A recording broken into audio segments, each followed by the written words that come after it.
Hello everyone, I hope you're doing well. Last year I read 65 books and this year in March I'm already at the 25 book mark, which is absolutely crazy. As someone that reads at that pace, which is obviously quite quickly, I have many different ratings from 5-star all the way down to 1-star. So in this video I'm going to be showing you all the books that I've rated 5-star. I just want to put a little disclaimer out there that obviously what I rate 5-star you guys might not, what you rate 5-star I might not. So literally books are all just subject to opinion. Everyone loves different things, so don't hate me if I loved your least favourite book. If you guys don't know, I have mentioned it before, I have been a reader my whole life, but I had a little period where I stopped reading for a while because school just basically got in the way. This series that I'm about to show you is what got me back into reading regularly, and I'm so thankful that I picked it up. And that is the Good Girl's Guide to Murder trilogy. Honestly, if I could recommend anyone any book in the entire world, it is this trilogy. They are my all-time favourite books. But to be honest, the second two are 4.5 stars for me, but the first one is what I've actually rated a 5-star. The whole series is just a 5-star altogether, which is why I'm showing you all of them. So this series starts off where there's a closed murder case, everything's solved, but there's a schoolgirl called Pippa and she knows that it wasn't right. She knows that the person that has gone down for this murder isn't the one who actually did it. So she decides to write her EPQ. If you're not from the UK and you don't know what an EPQ is, it's basically an essay that gives you extra credit on your like GCSEs or A-levels, which is our like end of year exams. Pippa decides to write her EPQ on the Andy Bell case, which is the girl that got murdered. The police have blamed Andy's murder on her boyfriend at the time called Sal Singh, and Pippa, the main character, she teams up with Sal's brother and they uncover the case. They both believe that Sal didn't do it. They're like, no, this man did not kill Andy, there's no way. Obviously things come out, they make friends along the way, and it's just an absolute crazy book. One of the things that I like most about these books as well is that there's different sort of aspects in the books that help you really envision it to make it seem like a real murder case. So that you've got maps, you've got transcripts of interviews and things like that. So obviously Pippa's going to discover this whole case. She's trying to interview everyone involved to try and get the nitty-gritty details of everything, and you get to see literally all of that. There's also lots of text messages, and also at the end of some of the chapters, I'm not going to show you the actual names on this list because it will spoil stuff, but there is a persons of interest section, and obviously because she's trying to figure out the case, she's got her little person of interest list, and oh my god, I really want to reread this year. 100% I will. I haven't read it since 2021, I believe, so it's 2023 now, and I think it's about time that I pick this book up again. One thing I will say though, that it is a YA series, so it's not gory. It's really good, but if you're into the more gory stuff, this isn't the book for you. But obviously as it is YA, it's perfect for all readers. The second book that I'm going to tell you about is probably my favourite standalone of all time, and that is The 7 Husbands of Evelyn Hugo by Tahereh Jenkins Reid. Anyone that knows me in real life literally knows that Tahereh Jenkins Reid is like my favourite person on this whole entire earth. Like, all of her books are just incredible. So The 7 Husbands of Evelyn Hugo book is a historical fiction of Evelyn's rise to fame. So it starts in the 60s and I think it progresses throughout that time period. She becomes an actress and she ends up marrying 7 husbands, but not at the same time. There's a woman called Monique and she has to write Evelyn's biography for her. It switches from present day Monique in the offices trying to speak to Evelyn about her life and everything, and obviously we get Evelyn's chapters of her actual life story and we follow along as all of these events happen. And there's a little section for each husband as you go along the book in chronological order, which is obviously really helpful. And once you have read obviously through all of the husbands, you find out who her true love really was, and I'm not going to say anything and I'm not going to spoil anything because oh my god, plot twist. But yeah, I highly recommend this if you guys haven't read it. A lot of people get put off it because it's in the 60s and stuff like that, but it is incredible. The next one that I'm going to talk about, I'm not going to talk about too much because I have just read it in my 24-hour readathon from last week, and I did talk about it in my February wrap-up, and that is Icebreaker by Hannah Grace. If you want more detail in this book, obviously check those videos out, but I'm going to give you like the tiniest little wrap up of this story really quickly. And it starts off with the main character called Anastasia. She's a figure skater at a college, I think it's Maple Hills it's called, and it's an enemies to lovers romance with a guy called Nate Hawkins. Amazing book boyfriend, by the way. I have not stopped thinking about that man literally since I read the book. So Nate's on the ice hockey team and something goes wrong with their ice rink, and it turns out that the hockey and the figure skating teams both have to share the ice rink, and Anastasia's like, excuse me, we've got competitions coming up very, very soon. I do not need these smelly old boys messing up my routine and messing up my ice rink. And obviously Nate's like, well, it's only fair if we use it too, because we've also got stuff coming up. They both have scholarships with people, and it's basically an enemies to lovers romance, and they all become friends, and the side characters are also really interesting, which is good. And yeah, it just unfolds like that, and it's so good. So obviously there is a bit of like false proximity in that sense as well, because they get forced together on the same ice rink and they argue all the time, and it's just so good. I really do recommend it. I read it all in one day. I know that it's not everyone's cup of tea, but I absolutely adored it. The next book that I'm going to talk about is quite controversial. Oh, little sneak peek there. And that is Verity by Colleen Hoover. I know that a lot of you guys will have a complete love-hate relationship with this book, but to me, it was the first ever book that I was so gripped into that I read it all in one day. It was the first book that I've ever read from start to finish in one sitting, and for that, I gave it a 5-star alone, because I was like, how can I be that invested that I cannot put this down? You guys probably already know and have read this book already, but for those of you that don't know, it's about a woman called Verity. She got into an accident and is bedbound, cannot move. She's sort of like in a coma state. I can't exactly remember because I read it over a year ago, but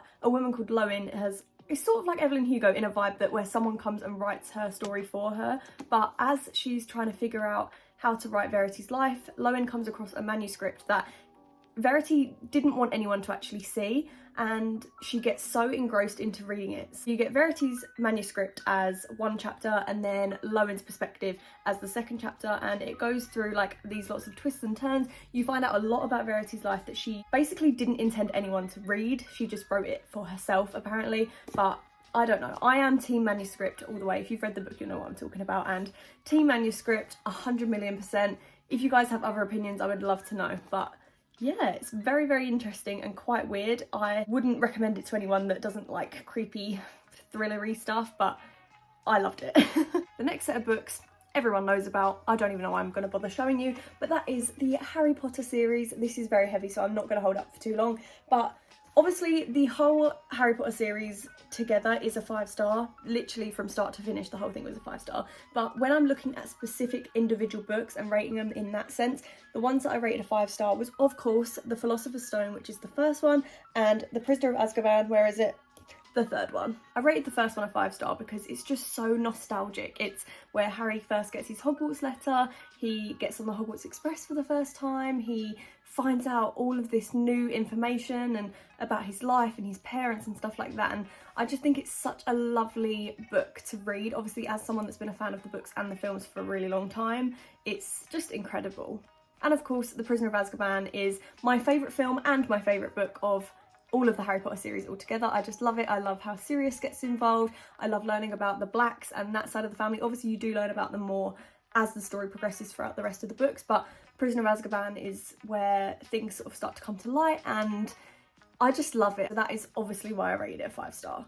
The next book is The Love Hypothesis by Ali Hazelwood, and this one is obviously very, very, very popular at the moment on TikTok and just in the book world in general. It's one of the ones that have gone very, very viral. So again, you've probably read it, but I loved it. It follows the perspective of a character called Olive. She is the main female lead in this, and she's a woman in STEM because she's a scientist, as you can see by all the cutesy little drawings over here. Adam and Olive have known each other literally since the start of their like scientist career. I think it was in like grad school or something. I'm not sure how American schooling works, to be quite honest with you, but they've known each other for a good few years, and they were enemies. They were enemies in their school life. So obviously when they find each other again in this new program that they've joined, he's like the head of this program, I believe. I can't actually remember because I read it so long ago, but I remember he's quite high up and he's just a known arrogant asshole, basically, to put it simply. And she's like, oh, for goodness sake, I've got to work with him again. I thought I escaped that life. I can't obviously go too much into it without spoiling it, but Olive kisses the first guy that she sees, and that is my good friend over here, Adam. And he basically just decides to go along with the facade that she's putting on. He's like, do you know what? I will happily fake date you if that helps you out. They end up fake dating, and they end up going to a scientist convention thing where they have to do like talks and stuff, and she ends up doing a talk and they end up sharing a hotel room. You can see where this is going, so false proximity in that sense as well. I can't remember if it's like an only one bed trope. I don't think it is. Maybe it is, I can't remember, but they end up sharing a hotel room, and that's all I'm going to say because you can already see where this is going. The next book is Book Lovers by Emily Henry, and it is the first book that I'd ever fully tabbed, and I read this again all in one day as well. This book is an enemies to lovers romance with a literary agent called Nora and an editor called Charlie. They're both in the book industry, which I love reading about. For some reason, any romance that is in relation to books, I just love. Charlie and Nora are work enemies. Again, they cannot stand each other. They're always in each other's way. They're always just basically hating each other at work, which is so annoying. So Nora's like, look, I need to go on a little break, a little trip, because life is getting a little bit stressful. She goes on a trip with her sister to a little town. The town's called Sunshine Falls, which I just think is so adorable. They end up going on a month's trip there, month's holiday. Nora's like, look, I'm not looking for a relationship right now, but if I manage to meet any cute guys there, then, you know, a win's a win at the end of the day. But obviously, you can already see where this is going. Who does she find in Sunshine Falls? No other than Charlie, her work nemesis. And she's like, why is he here? Literally, why is he here right now? I finally get a month away from my desk at work and he has randomly showed up and ruined my holiday. So they keep bumping into each other. They're both just trying to live their life. It's such a good read and I devoured it in one sitting. The next one I'm not going to talk too much about because everyone already knows what it is and it's very controversial, so I'm probably going to get absolutely slated for rating this a 5-star, but it ends with us. So this was my second or third Colleen Hoover book that I'd ever read, and I again read this literally in a matter of 2 days, I think it was, and I loved it. Of course, it starts with our main character called Lily, and we follow her perspective throughout the whole book. She meets an amazing neuroscientist called Ryle, and everyone's like, oh my god, he's a rich neuroscientist, like Derek Shepherd sort of vibe. They end up falling in love, getting married, and basically just living their best life. Then they go out for the day and Lily's ex-boyfriend Atlas is there, so he's her childhood lover. Ryle is obviously very threatened by this and he's like, well, why did you like him? Look at me. Basically, he's just a bit of an arrogant arsehole. And things happen, things go wrong. I can't say anything because if it doesn't say it on the blurb, I'm not going to tell you. This book does cover some sensitive topics like domestic violence. There is a pregnancy trope in there, so if you're not really interested in that, then maybe don't read this one. But the domestic violence is very present as a whole theme, and the whole premise of this book is to make awareness of domestic violence. So if you've ever experienced something like that and you don't want to read it, maybe steer away from that one. I decided to rate this one a 5-star because I just really not enjoyed is the wrong word to use, but I liked learning more about the way people deal with domestic violence. Obviously there's many women and many people, men in general, everyone who goes through domestic violence behind closed doors anyway, and in their daily life, and obviously a lot of people don't know about it. So seeing the way that Lily dealt with this and just not running away, like she was stuck in that relationship basically and she couldn't get out of it. Seeing her and how she dealt with that really did open my eyes to see how other people who experience domestic violence deal with their relationships and things, because it's not easy to get out of that situation and it's a horrible situation to be in, and sometimes you can't talk to people. That did get a little bit dark there, so I am gonna steer away from talking about this book much longer. And we're gonna move on to another Colleen Hoover book, and that is All Your Perfects, which also touches on some really dark topics. This book starts as a flashback between two characters called Quinn and Graham. They are our two protagonists in this story. Quinn walks up to her boyfriend's apartment, finding Graham outside on his knees crying, and she's like, why are you crying outside of my boyfriend's apartment? Graham then tells her that her boyfriend and his girlfriend are both in that apartment and they are both cheating on them. So obviously Quinn's like, that's not true, goes in, sees both of their partners blatantly cheating on them. As Quinn and Graham have both experienced the same thing at the same time, they find comfort in this and they become friends and they end up falling in love and getting married. So that is how they met. Everything was well and dandy. Once they got over like the ex's relationships and they formed their own relationship, everything was fine. And then it flashes forward to 7 years later where they're having their own marriage problems. They can't conceive, they can't have a baby, and Quinn is really letting this get to her. Like, obviously it's such a horrible, horrible, horrible thing to have to experience not having children, especially when you desire it that much.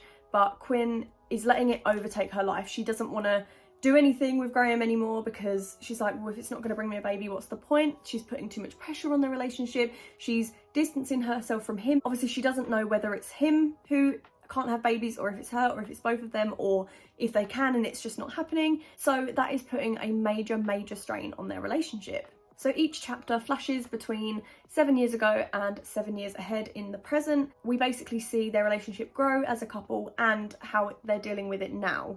When I tell you this book made me sob beyond belief, I'm going to tell you that now, because oh my sweet lord, I was in bits reading this book. Like, honestly, tears streaming down my face.